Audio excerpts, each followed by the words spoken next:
I think it's safe to say that the past 2 years haven't really been the best for anyone. With the pandemic basically destroying our regular social lives, we for the most part had to resort to staying inside and find ways to entertain ourselves with either, art, film, cooking, and any other myriad of hobbies that we actually have. But for many of us, including myself, that one hobby that kept me grounded to reality, so to speak, and keep me entertained and happy for this crazy amount of time was, of course, video games. For the first little while, I used this sheltering to give myself a chance to replay through some of my all-time favorite games, like Super Mario Odyssey, Pokemon Colosseum, Sonic Generations, and so on. Playing the franchises and entries I know I will always love that will give me endless amounts of entertainment. But even the games that you really love can get boring after a few months. I mean, I can only go so far with seeing Mario's mustache everywhere I look.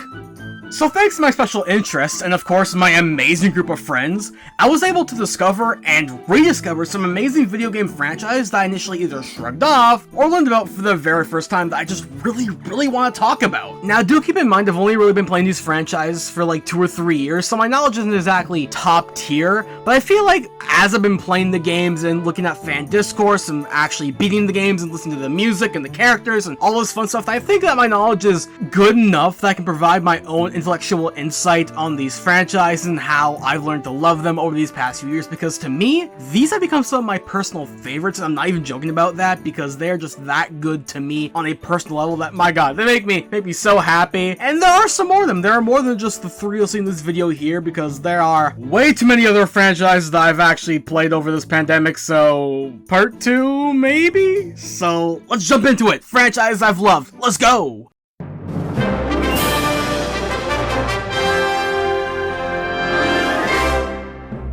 Now to start off this crazy journey, we have the beautiful, visually pleasing, peaceful, calm, violent, pain-inducing, hair-pulling gaming experience ever made, simply known as Monster Hunter, which to me is the craziest series I've ever heard of and also played. Because the number of things you can not only fight, but modify is just insane and makes the series so much more infinitely replayable. And to me, I love franchises like that. Now for me to love a series, it needs to do a lot of things to make me fall in love with it and make me want to come back for more and more helpings. And to this day, I'm still shocked that Monster Hunter did that, because initially, I had no interest, mostly because I didn't know it existed. Unlike the other series here today, Monster Hunter is the one I have no prior experience in up until a few years ago. It wasn't until a buddy of mine brought over one of the 3DS games, Monster Hunter 4 Ultimate, and then I actually played the game for the very first time. And honestly, at first glance, I didn't see the big deal in it. Even after playing a few hours of the game, wasn't really that immersed. The controls were kind of wonky and kind of weird. The close-up 3D looked like I was playing more of an early GBA game, and honestly just wasn't really that crazy good. So I dropped the game and didn't bother playing any of the other ones that came out on the Wii or the Wii U or any other systems, because honestly, didn't really look that good. Until E3 2017 came around and they revealed, possibly to me, the changing turning point for me as a Monster Hunter fan. They revealed Monster Hunter World.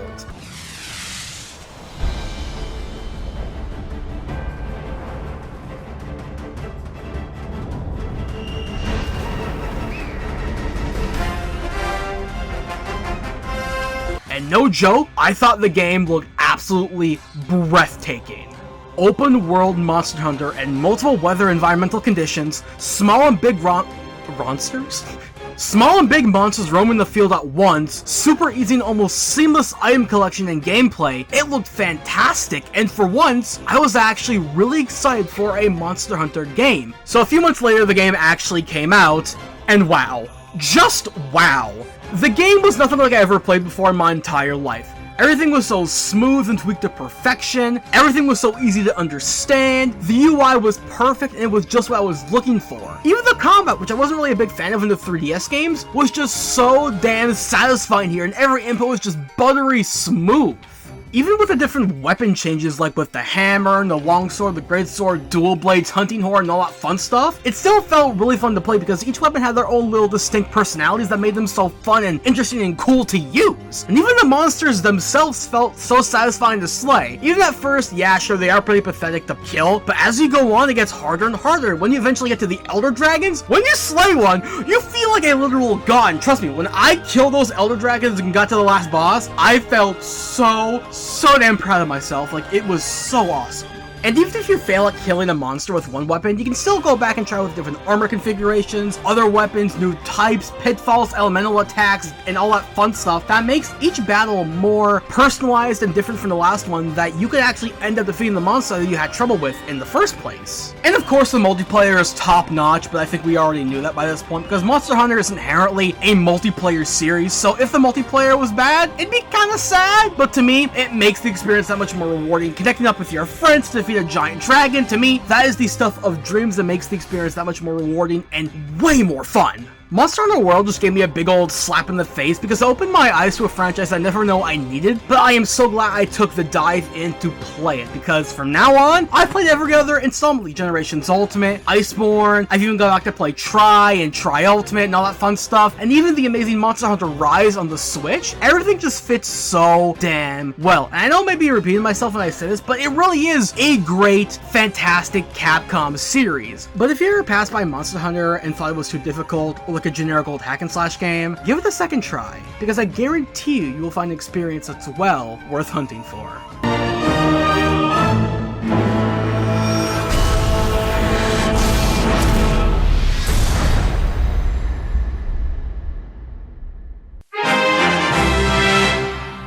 There's always that one series in the company's repertoire that you've known about for your whole life, but completely dismissed it either because it looked too dumb or too darn complicated with all the moving parts. And for me, that franchise is Fire Emblem, oddly enough. Or as people like to call it, chess with waifus.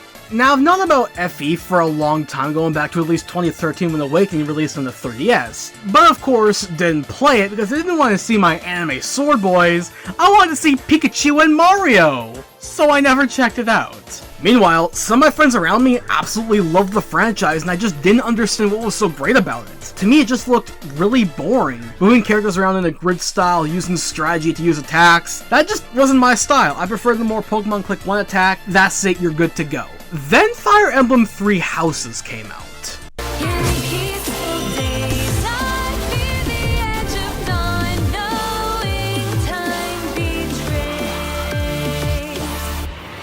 Whatever comes to pass, please swear to cut a path that is your own.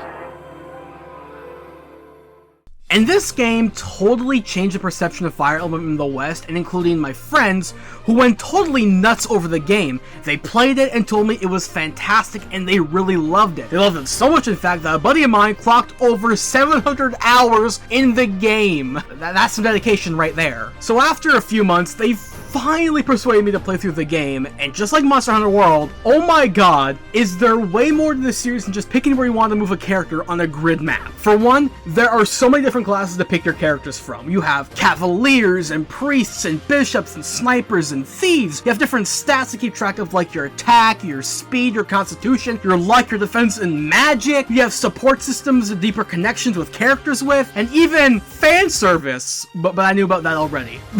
The amount of stuff I learned from Three Houses was just insane. It totally changed my whole view on the Fire Emblem franchise. It wasn't just a simple game. You have to use strategy and use your brain to actually think about, okay, what move am I going to use next for this turn? Like, how will an enemy attack me next turn? Are they going to crit me? Are they going to kill me? Should I attack them from a close or a distance? Should I use a special weapon? Should I use a normal attack? Should I use magic? Should I use a giant super move? What should I do? At some point, there's so many options that it can actually be overwhelming with all the things you can do, but it just makes the game that much more enjoyable and makes you feel like you are an active participant in this medieval war, fantasy, something rather evil dragon type of game. I've actually even logged over 100 hours into the game, which for me is really rare for a franchise like Fire Emblem. And I've even gone back again and played through some of the OG Game Boy Advance games like Blazing Blade and Secret Stone to get more context on the characters and early gameplay, and yeah, they're equally as fun as all the other games. And shows that you don't need sexy boobies to sell a game. You need gameplay. I'm talking about you, Camilla. We don't need you. I'm also even hoping that one day I can go back and play some of the more recent games like Awakening, Fates, and Shadows of Valentia, so I can keep learning more and have lots more fun playing this really awesome and really fun games, and hopefully maybe go and play some of the early ones, because I heard those are not forgiving, including Thracia. I've heard that's a doozy. So if you ever stuffed the series and said, it's just chess, please, I implore you, it's a lot more than just anime chess. It's fun, it's unique, it's creative, it has medieval elements and magic and sorcery and dragons and swords and cool protagonists. So honestly, to me, it is such a fun action strategy game that if you're a fan of that genre, you will absolutely love, and to me is one of the crown little jewels in Nintendo's archival library. Stop, Sombron. Was that me?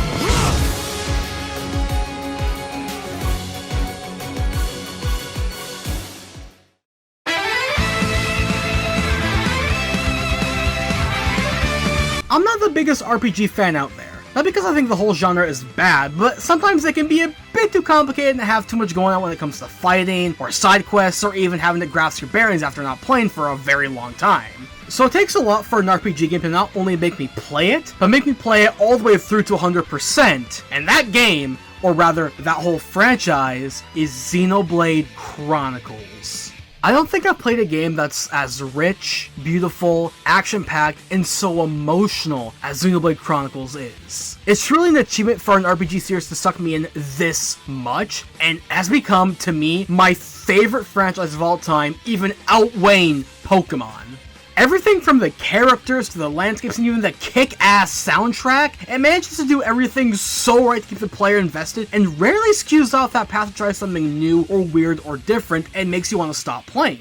And oddly enough, out of all the series I've talked about today, Xenoblade is the one I've known the longest about, mainly due to hearing about its localization journey back in late 2011.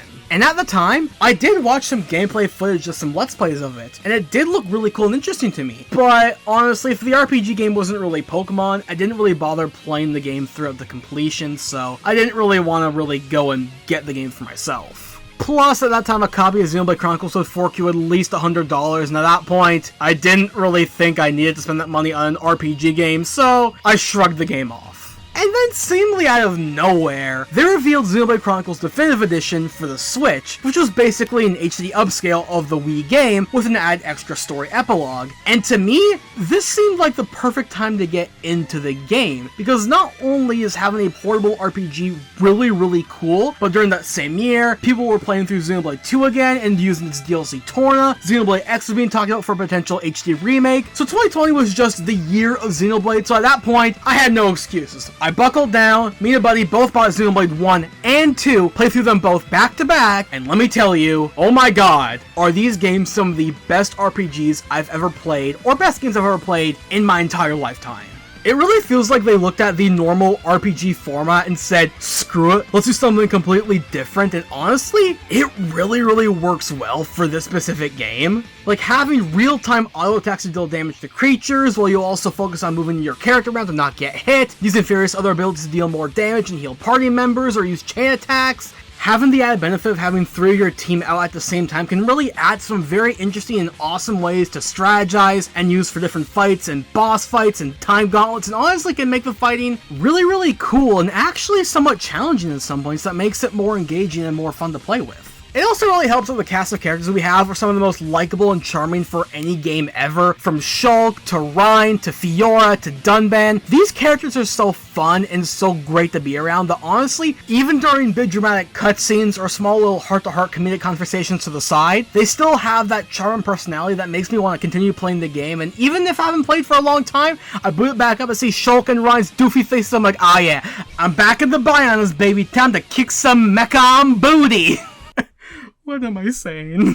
And also, I just have to mention the amazing visuals and beautiful locales of this game. Xenoblade Chronicles is a phenomenally looking game. Every single environment is so lush and beautiful and full of life. From small villages and the big open fields to even the small enemy bases, everything has a reason to actually be there. And even if you're just standing idle in a field waiting for the music to change or a time to change, you could just see the world pass you by and it makes it be like, wow, this is a real functioning world with so many plants and animals and creatures and locales that makes you feel so happy, and to me personally, I've just had the game running with it in the background. To me, it just feels like, this is great. I love this game so much. Honestly, I could go on and on about how much I love this series, and I can pretty much list off everything I love about it, but for now, I'm gonna let it be. I think the best way to experience Xenoblade Chronicles is to have a full blind playthrough to truly appreciate all those raw emotional moments and these amazing addicting gameplay. So if you haven't tried it out for yourself, give it a whirl. I guarantee that you'll fall in love, as I did, with the magnificent wonders of Xenoblade Chronicles. Well then, there is much to be done. By the light of the Monado, I will stop them.